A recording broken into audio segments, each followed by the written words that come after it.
বিশ্বনাথৰ কছাৰী ময়দানত ৭৮ সংখ্যক স্বাধীনতা দিৱস পালন জিলা আয়ুক্ত বিধায়কৰ অংশগ্ৰহণ বৃহস্পতিবাৰে পুৱা ৯ বজাত দেশৰ লগতে বিশ্বনাথ জিলা প্ৰশাসনেও ৭৮ সংখ্যক স্বাধীনতা দিৱস কেন্দ্ৰীয়ভাৱে উদযাপন কৰিছে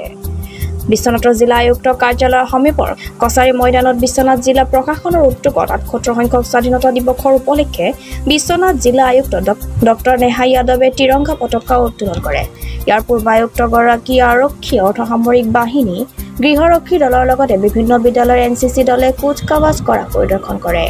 এই অনুষ্ঠানত বিশ্বনাথ বিধানসভা সমষ্টিৰ বিধায়ক প্ৰমোদ বৰঠাকুৰ লগতে বিশ্বনাথ জিলা আৰক্ষীৰ অধীক্ষক সুভাষিষ বৰুৱাকে ধৰি প্ৰশাসনিক বিষয়া আৰু বহু গণ্যমান্য ব্যক্তি ছাত্ৰ-ছাত্ৰী অংশগ্ৰহণ কৰা অনুষ্ঠানত জিলা আৰক্ষীৰ জোৱানসকলে সমৰ কলা প্ৰদৰ্শন কৰে শেষত বিভিন্ন কাৰ্যসূচীৰ মাজৰ বিশেষভাৱে কেইবাগৰাকী বিশিষ্ট ব্যক্তিক সম্বৰ্ধনা জনোৱা হয় বিশ্বনাথৰ পৰা ৰমেশ চন্দ্ৰ চৰেণ ৰিপৰ্ট আসাম পত্ৰিকা 97